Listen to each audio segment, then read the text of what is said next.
Okay, in this video, we're going to talk a little bit about Perplexity. It's going to be a basic introduction to the application. You can get this by going to perplexity.ai, and then you can download the app for, as you can see here, PC, Mac, iOS, Android, tablets, iPads, anything you'd like. Now, when we start looking, the Perplexity icon just brings you back to the main screen.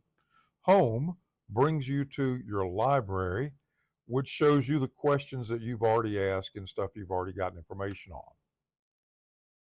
The spaces are places where you can store similar searches. You can't do that with Google. This is basically going to be Google on steroids. As you will see, when you do a Google search, it goes in and looks at that search and says, what are the keywords as I perceive it? Then it goes in and says, who has paid me to sponsor these keywords? Those results will come up. And then anybody who has just paid to have their website placed in Google will come up after that. So the information that Google returns is based on what they consider to be the appropriate keyword, what they have been paid to put up there at the front, and then just people who have either paid to be at the top of the list or just organically grown into the top of the list. May not have anything to do with what you're looking for. And the worst part about it, it just turns and gives you a link that you've got to go and look at. Perplexity, on the other hand, is going to go in and do a search. It's going to search based on what you put in there. If you put in something like a 3-year-old might ask, that's what it's going to look for. If you put in what a 30-year nuclear physicist might ask, it's going to base the responses off of that. So, and you can tell it how to do the response. You can say, look for this, and then go in and give a response that a high school senior would understand, and things like that. But it gives you a summary of what you ask about and what the responses were that it found, and it will show you the links where it got that information, where you can then go in and look and see, is that something you want to use or not? Now, in the main chat box, you'll see a bunch of different icons. On the left, this is just search. You just pop it in there and it starts searching. Now, you do have an option for a pro search.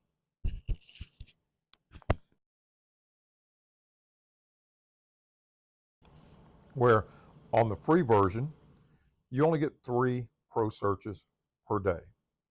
Upgrading to pro costs about 20 bucks a month. I don't think you're going to need a pro search at this point. The next one is research. This is just search. This is research a specific topic. So if you're researching something on like how to generate a good grant proposal based off an RFP, it will go in and research. This create a project, that's the pro version only. You have no option of trying it. You got to upgrade. I would use one of these two. If you're just doing regular searches here, if you're doing something in college, use the research mode.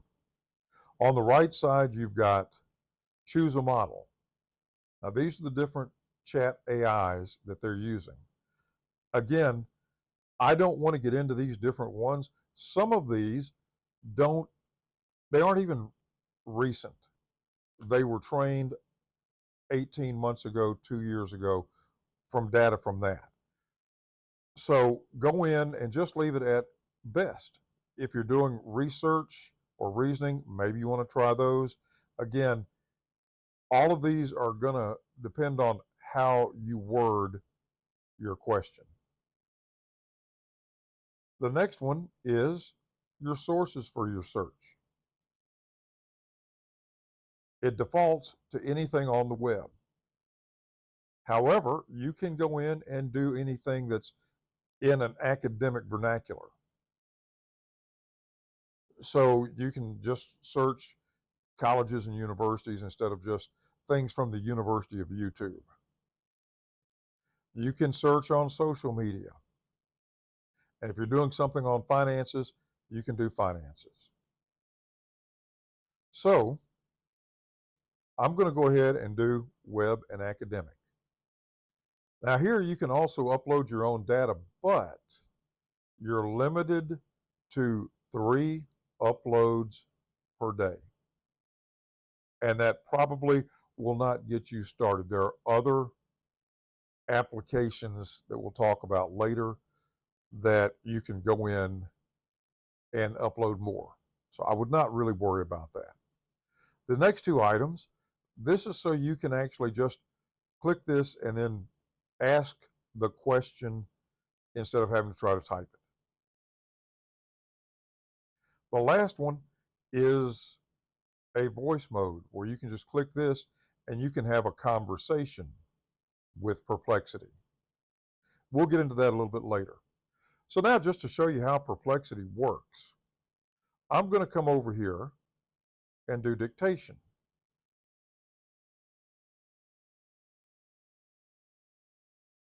What are the names to be used with hurricanes this season in the Atlantic Basin? Period. Generate this in table format.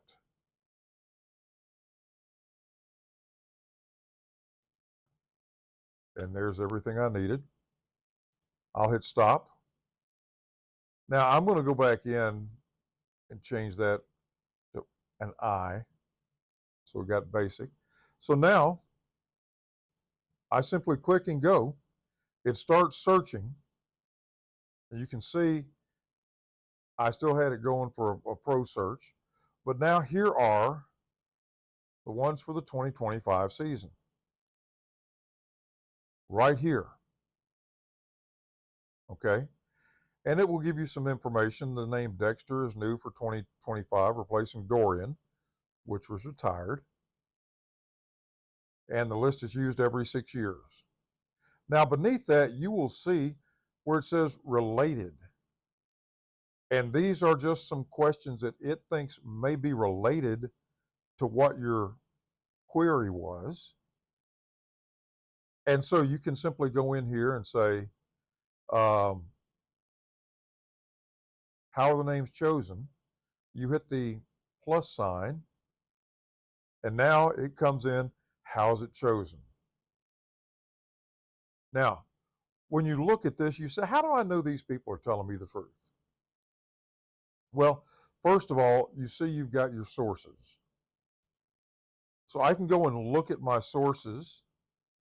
Here's something from the National Hurricane Center, the Tidal Basin Group. Here's a television station probably on the coast. And what I can do is I can just say, you know what? Let's see what this information is from the National Hurricane Center. So it now is going to bring it up. And it's probably not going to let me see because I don't have it selected to see everything. I've just got selected to see the front screen. But you can do that. Then you can see here are, again, all of your responses and answers. Now, if you wanted to do anything with this, you can simply come down here. You can share it with somebody by copying and pasting the link, or you can email it or do anything like that. You can export this as a PDF or as a Word document. You can rewrite it using a different chatbot. You can give it a thumbs up or a thumbs down. And if you give it a thumbs up or a thumbs down, it will ask you why. So that helps it learn a little bit better. Now you'll see where you can also copy this data. You can copy it and then paste it into an email, a Word document, or anything else you'd like. You can also come over here, again, look at the sources. You can report it or you can delete it. Simple as that. Now, the good thing about this is I want to save this search. It's got some good information that I may want to use later on or go back and look at. So what I can do is I can come up here,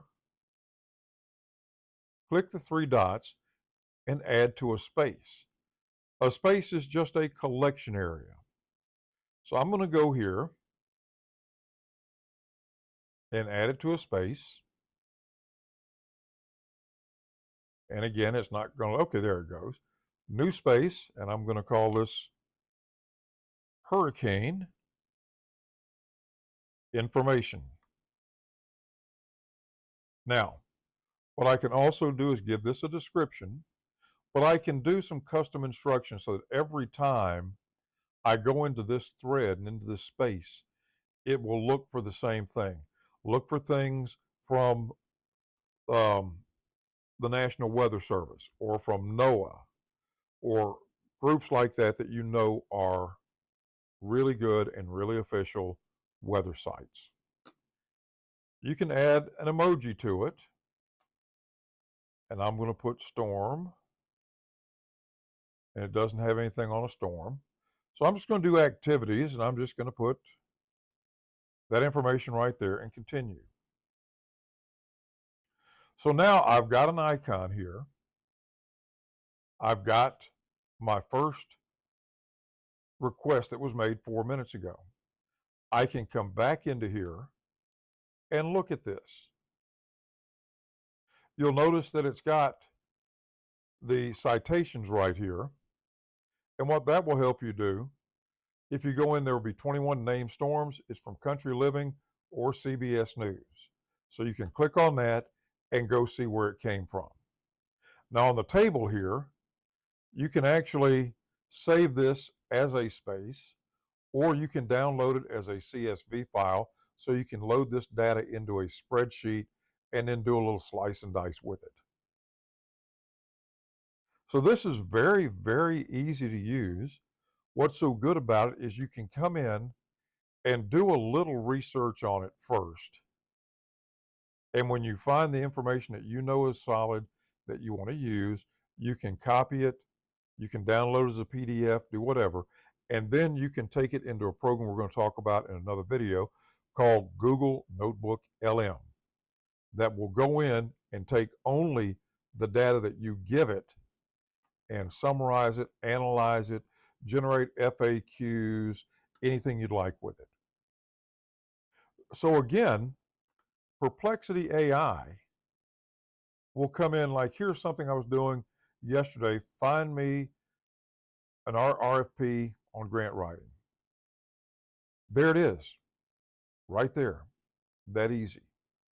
If I had wanted to, I could have gone to Spaces. I could have done View All, and then I could go to RFP Info. Click on that, and it's going to show me the questions that I asked, what searches I did, and this was done on June the 5th. So now you've got a date when you pull this information out. If you want to look at it again, you can go and look at it again. It gives you the information exactly the same as it was when you did it. If it gives you some related questions if you'd like to try to do it. You can share just this response. You can share this space. You can export it again as a PDF or as a Word document. And again, there is where this information came from. So that's what Perplexity is all about. It can help you just as a regular, everyday search engine. It can help you if you are searching for information as a college student, and you can use it to look for information. Like if I wanted to find out um, what is, I'll type this rather than speak it, uh, the best meal I can make using pork tenderloin. Give me a recipe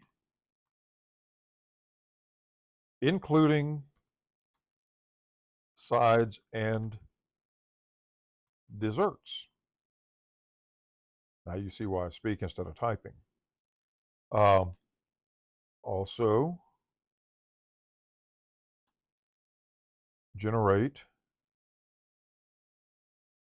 a shopping list of ingredients needed for this and the recipe, including prep and cook time for this. Generate this recipe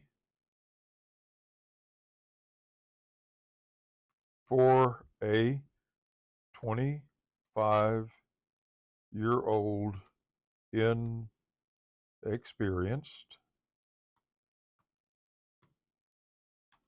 cook. Now I've got that pretty well specced out as I need it. Again, I can't type properly.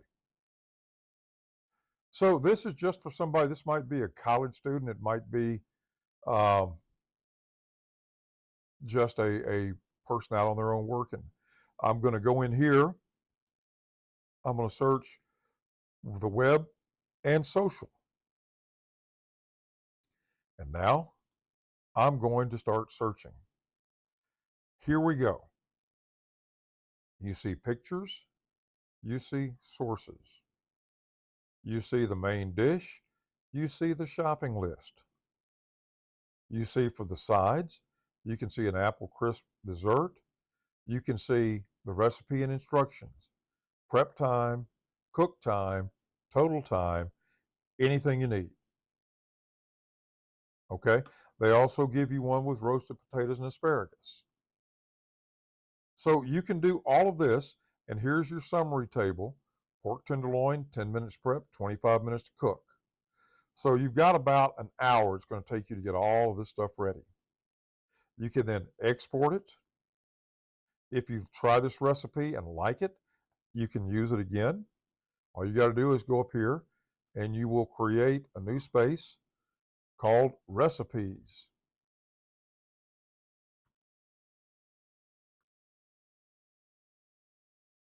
Okay, so we can continue there. And there it is. What's the best meal I can make using pork tenderloin? And again, at the bottom of it, you will see where you've got some related. What's the easiest way to cook a juicy pork tenderloin? How can I make a side dish? What dessert pairs well with this? So it's all right there, and you can go back to it at any point in time. And again, if you like this recipe, you're trying to build your own cookbook, you can simply export it as a PDF and then be able to use it again in the future. Or you can share it with somebody. So that's basically what Perplexity AI can do for you. Hopefully this has given you an idea of what it can do, how you can use it. We'll be doing another video later on dealing with how to use Perplexity with another AI research tool called Google Notebook LM. Thanks for your time. If you have any questions, feel free to get in touch with me.